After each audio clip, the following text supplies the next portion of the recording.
Welcome to the CapsimInbox authoring platform, a tool that allows you to build meaningful learning experiences based on your expertise. You will use the platform to build inbox simulations, flexible and immersive experiences that put users into real-world environments with endless learning potential. This tool will engage your users.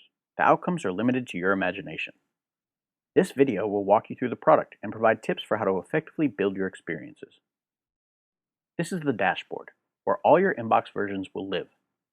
You can create new versions by clicking here. Once you've created a project, you can edit, duplicate, and publish that project from this dashboard. Let's dive into a project. When you create a new version, you start by giving it a name. Then you're ready to use the tool. You can navigate within your project from here. The first page is Skills. This is where you create the skills that will be measured in your inbox version. For example, you may want to evaluate your participants' decision-making or communication skills. Simply enter the skills you want on this page and provide a description. You can return to this area to edit or add more skills at any time. Click on this link to access examples from other authors that you can plug into your version. Next, you have the Scenario page.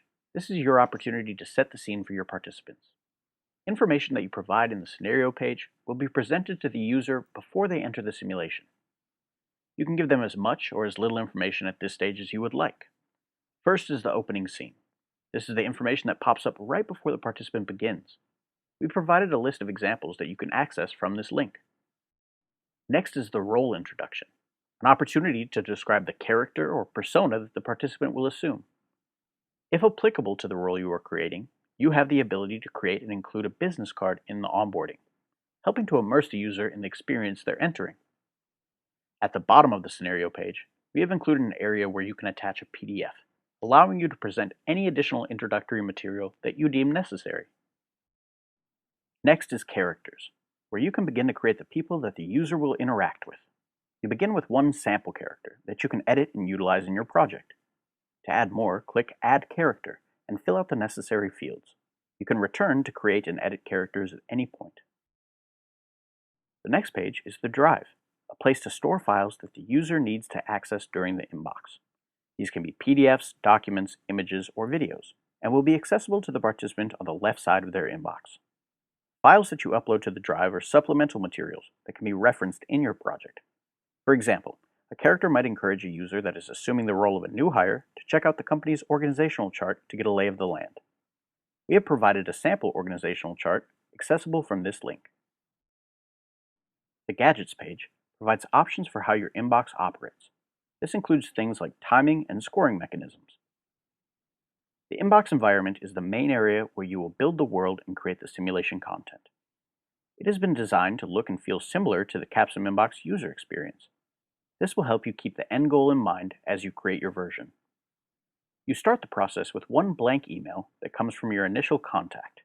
We encourage you to jump in and build more. To create more emails or instant messages, click this button.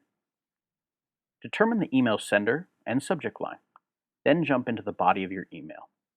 There are a number of formatting options that you can apply to create your ideal message.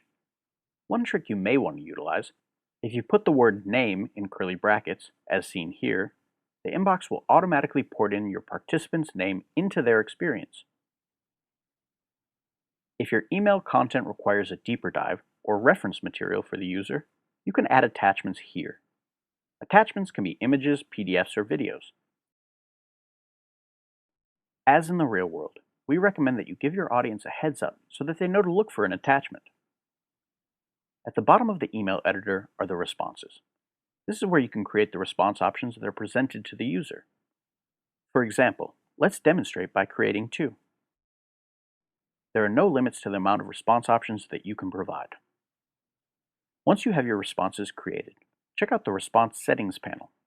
This is where you can add scores to each option, applying a skill point to the skills that you created earlier. If the situation fits, consider adding multiple scores to some responses. We all know that many actions in the real world can have positive and negative impacts. In addition to scoring, the Response Setting panel also allows you to create dynamic storylines by adding triggers and creating threads. You can assign a trigger for an email that you've already created, or build a new message directly from this panel. Now, when your user selects that particular response, it will create a reaction, a follow-up email or instant message. Like scores, responses can be assigned multiple triggers. At any point in the process, if you'd like to pause and review what you've created, click Preview Experience. A demo version of your inbox will open in a new tab, allowing you to experience the simulation you've created as your participants would. This is a good way to check the flow and impact of your threads. Another way to review what you have created is to reference the tools provided in the Reports tab. The Scoring Report page presents a recap of all the points that you've assigned, as well as a sample feedback report, an example of what is provided to the participant upon completion. The Outline Report page provides a high-level overview of all the stimuli that you've created, visualizing the branches and threads of your inbox. The final page of the tool is Administration, which includes the ability to rename your version. Throughout your experience, please consider providing us feedback. We love to hear about your experience. Additional materials can be found on the Help and Support page. Scroll to the bottom to find updates on our newest features and enhancements. Thanks for using the CapsimInbox authoring platform. We can't wait to see what you build.